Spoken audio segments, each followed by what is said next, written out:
तो सोचिए, T20 world cup की जबरदस्त जीत, पूरा देश जश्न में डूबा हुआ, और उसी जीत के बीच मैदान पर एक कप्तान का गुस्सा बिल्कुल ज्वालामुखी की तरह फट पड़ा। मतलब एक ही पल में जश्न भी और तकरार भी। अजीब है ना? आखिर हुआ क्या था ऐसा कि इतनी बड़ी जीत के बावजूद करोड़ों फैंस के चेहरे से मुस्कान गायब हो गई? चलिए इस पूरी पहेली को परत दर परत खोलते हैं। तो सवाल बस यही है कि आखिर सच क्या है।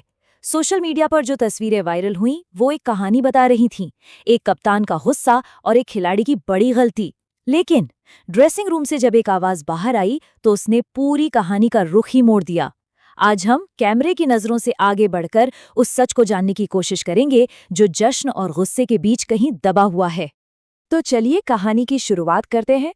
साल था 2026। 2020 वर्ल्ड कप का मंच और अहमदाबाद का नरेंद्र मोदी स्टेडियम मानो नीले समंदर में तब्दील हो गया था। भारत नीदरलैंड्स के खिलाफ एक आसान जीत की तरफ बढ़ रहा था। हवा में जीत की महक थी और स्टेडियम में इंडिया इंडिया का शोर गूंज रहा था। सब कुछ बिल्कुल परफेक्ट लग रहा था।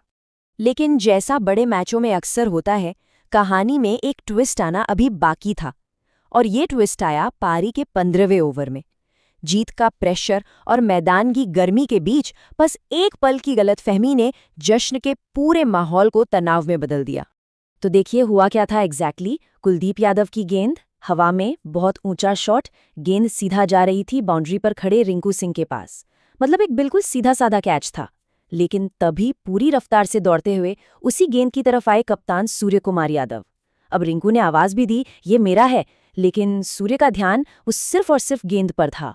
और बस आखिरी पल में रिंकू को ये समझ आया कि अगर वो नहीं हटे तो एक बहुत ही भयानक टक्कर होने वाली है। तो उन्होंने क्या किया? उन्होंने टीम और अपने कप्तान को बचाने के लिए खुद को पीछे खींच लिया। और नतीजा, गेंद जमीन पर। जैसे ही गेंद जमीन से टकराई, पूरे स्टेडियम में एक अजीब सी खामोशी छा गई। लेकिन ये खामोशी ज्यादा देर नहीं रही। इसे तोड़ा कप्तान सूर्य कुमार यादव के उस रिएक्शन ने, जिसकी शायद ही किसी ने कल्पना की होगी। सूर्य कुमार यादव का गुस्सा 7वें आसमान पर था। उनका चेहरा गुस्से से तमतमा रहा था और वो मैदान के बीचों बीच लाखों कैमरों के सामने रिंकू पर बुरी तरह चिल्ला रहे थे। मामला इतना बढ़ गया कि हार्दिक पांड्या जैसे सीनियर प्लेयर्स को बीच बचाव करना पड़ा ताकि टीम की ये लड़ाई पूरी दुनिया के सामने एक तमाशा ना बन जाए। और दूसरी तरफ थे रिंकू सिंह, वो खिलाड़ी जो हमेशा अपनी मुस्कान के लिए जाना जाता है।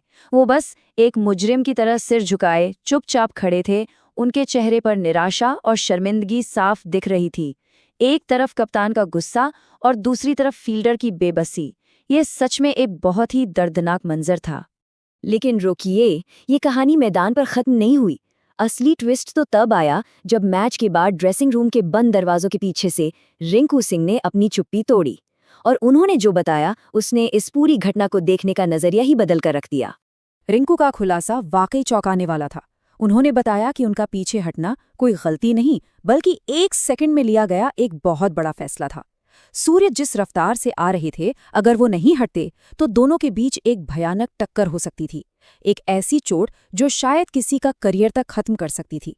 मतलब उन्होंने कैच नहीं बल्कि अपने कप्तान को बचाया था। रिंकू ने अपने दिल का दर्द भी सामने रखा। उन्होंने कहा कि जीत के बाद भी जिस तरह सूर्या ने सबके सामने उन पर गुस्सा निकाला, उससे वो अंदर तक हिल रहे हैं। एक खिलाड़ी जिसे वो हमेशा अपना बड़ा भाई मानते थे, उसी के शब्द उन्हें किसी तीर की तरह चुभ गए। और बस रिंकू के इस बयान के बाद क्रिकेट की दुनिया में एक बहस छिड़ गई। फैंस, एक्सपर्ट्स, पुराने खिलाड़ी, हर कोई 2 टीमों में बंट गया। एक तरफ वो थे जो रिंकू को हीरो बता रहे थे और दूसरी तरफ वो जो कप्तान के गुस्से को जायज ठहरा रहे थे। तो अब देखिए इस पूरे मामले पर 2 एंगल बन गए हैं।